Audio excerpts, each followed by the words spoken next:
Hello everyone. This is just a short video talking about astrology and the history of viruses. And when we look at the beginning of the last Neptune-Pluto conjunction, it was in 1892.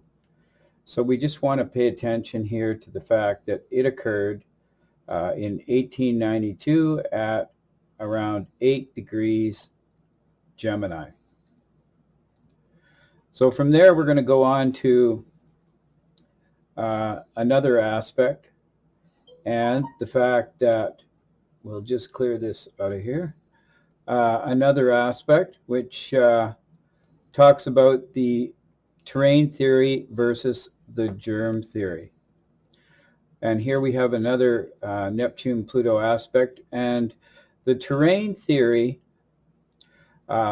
is an immune theory, and at the time they had, as I mentioned, the terrain theory and the germ theory. The terrain theory says that you don't need vaccines because your immune system is what protects you from viruses.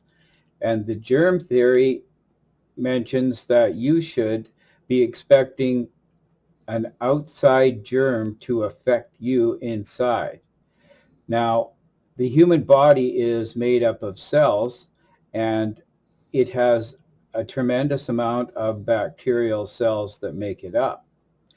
And so one would think that when you look at the two of them, that the terrain theory would make much more sense.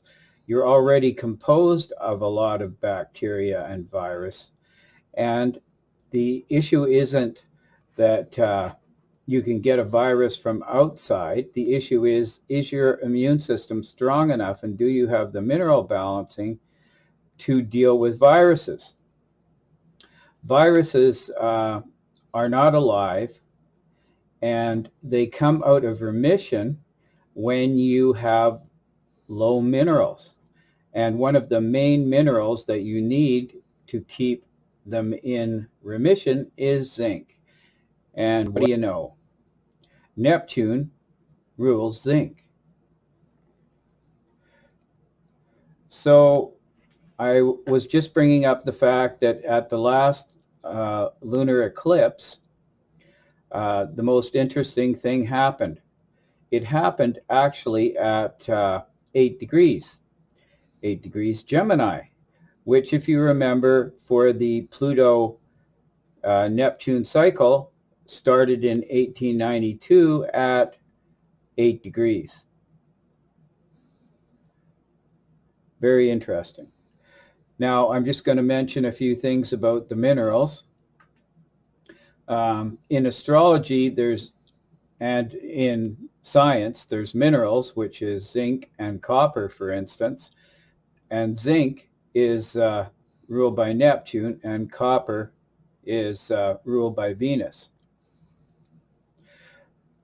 I'm just bringing up something about mineral ratios and balancing. When a person looks at an analysis of these minerals, if they get a hair analysis done, you can see that a person can find out their amounts and ratios of zinc and copper. So vaccines have become very prominent here, and that has happened since Neptune has gone direct. So looking at this chart here, it just shows you that this is the trajectory of Neptune over a period of time. Neptune started its pre-shadow February 23rd in 2016, and during this time, everyone went along not paying attention to viruses, and in June 2020, Neptune turned retrograde. And this is when we started to get a big hullabaloo about what we're going to do about viruses. And as it turned out, the 29th of November, Neptune just turned direct. And this is when we keep hearing about vaccinations. And what this does is it takes you back to the time of February 23rd, 2016, and things that were going on in science and dealing with viruses at that time. And this now will progress till it comes out of its shadow. And that is what this chart is telling you. And we're looking here at another, in the future, time for a Neptune aspect to be formed. So just a little information about the planetary cycles, about minerals, and about your health, and about vaccines, and about the different theories that we have about germs. So thank you for listening.